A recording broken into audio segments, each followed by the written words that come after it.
और अब बात बाबा बागेश्वर की। जन सनातन धर्म का अलख जगाने के बाद अब एक नए मिशन पर निकलने वाले हैं।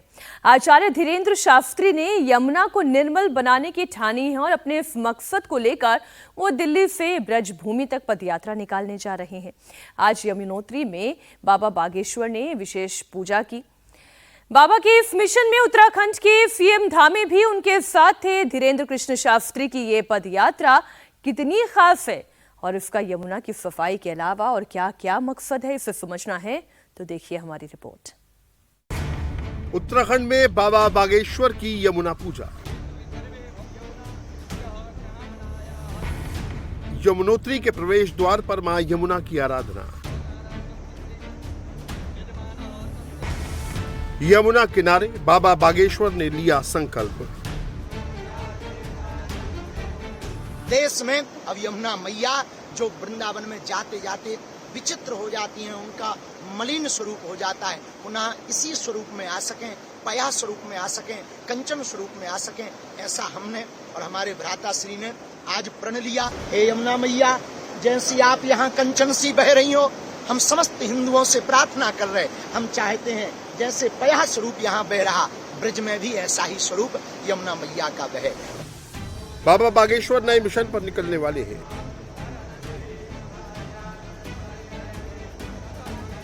आचार्य धीरेन्द्र शास्त्री 7 नवंबर से दिल्ली से वृंदावन तक पदयात्रा शुरू कर रहे हैं। पदयात्रा का मकसद यमुना को निर्मल बनाना है। उसके पहले कार्तिक पूर्णिमा के दिन आचार्य धीरेन्द्र शास्त्री उत्तराखंड के बड़कोट पहुंचे। यहाँ उन्होंने यमुना के तट पर मां यमुना की पूजा की। अपने मिशन को पूरा करने के लिए मां यमुना का आशीर्वाद लिया।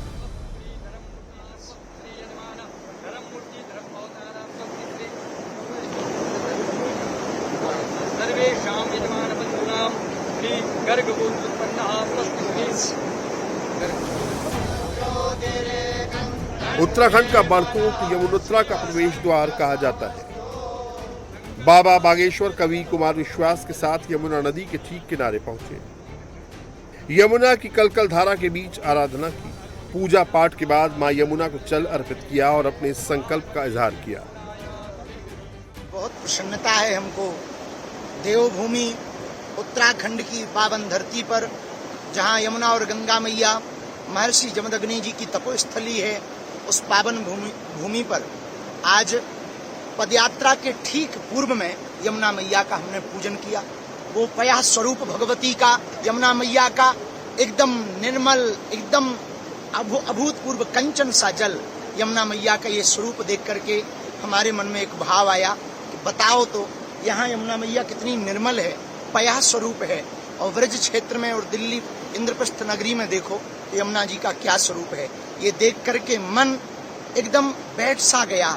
आज हमने मन में ये ठान लिया कि जो सनातन हिंदू एकता पदयात्रा है 7 नवंबर से 16 नवंबर तक, हमारे भ्राताश्री जो परिवार में बड़े होते हैं वो सभी पुण्य मंगल कार्यों में आगे लेकर चलते हैं। तो आज आपने वो दायित्व निभाया और हमसे कहा भैया चलो यमुना जी का पूजन करेंगे पदयात्रा के पूर्व में, और वहां संकल्प लेंगे जैसी निर्मल धारा यहाँ बह रही है, हम गांव गांव गली गली 7 नवंबर से 16 नवंबर तक जाएंगे, दिल्ली से वृंदावन तक जाएंगे, हिंदुओं को एकजुट करेंगे, सनातनियों को एकजुट करेंगे। अब इस देश में तनातनी नहीं, सनातनी होंगे। इस देश में अब गजवाए हिंद नहीं, भगवाए हिंद होगा।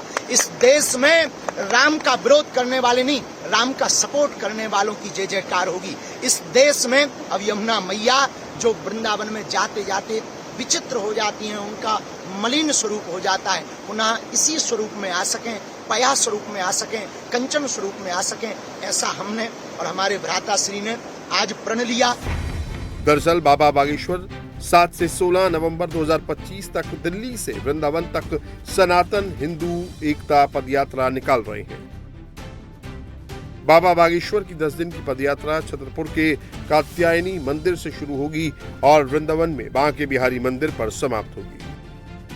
170 किलोमीटर लंबी इस यात्रा का मकसद सनातन धर्म की रक्षा और हिंदू एकता का संदेश फैलाना है।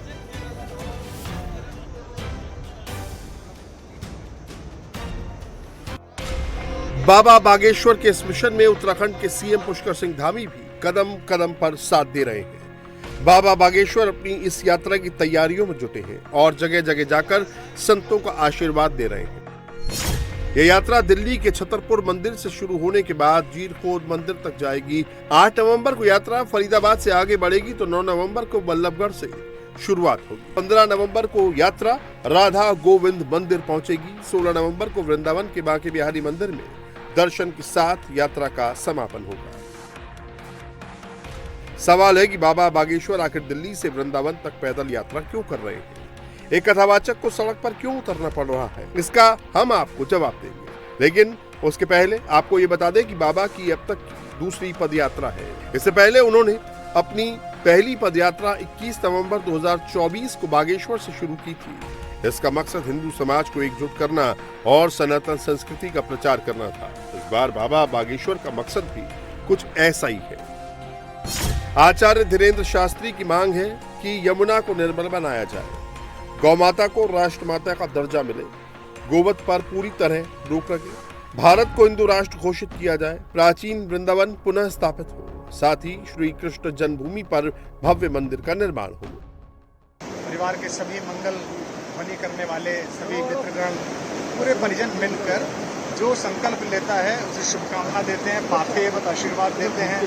तो एक बहुत ही बड़ा संकल्प माँ यमुना की इस निर्मल धारा को लेकर संगम तक जो माँ जाती है और इस बीच में जो व्याधि हम पुत्रों के कारण पुत्रियों के कारण माता को देखनी पड़ती है, उससे दुखी होकर और एक सनातन धर्म की ध्वजा पूरे विश्व में फैले संकल्प के साथ लोक आस्था में बड़े प्रचलित और बड़े लोकख्यात मेरे परम प्रिय अनुज और बागेश्वर धाम सरकार उपाख्य से विख्यात भाई धीरेन्द्र कृष्ण शास्त्री जी ने एक संकल्प लिया कि वे 7 तारीख से दिल्ली जो इंद्रप्रस्थ जो राजधानी है वहाँ श्री मंदिर से प्रस्थान करके और ब्रजभूमि तक पहुँचेंगे। तो उस संकल्प को पूर्ण करने के लिए आज समस्त पुरोहित समाज के साथ हमारे विप्रजनों के साथ हमने माता के प्रवाह को प्रणाम किया और ये संकल्प लिया। हम सबकी शुभकामनाएं इनके साथ हैं कि जिस प्रकार बागेश्वर धाम के उस पुण्य कार्य के कारण इन्होंने असंख्य लोगों के जीवन में प्रकाश भरा है, आनंद भरा है, व्याधि मुक्त किया है, ऐसे ही ये सनातन धर्म की पताका, ये भारतीय मनीषा का जो गौरव है, ये ऐसे युवा संतों के माध्यम से पूरे विश्व में फैले।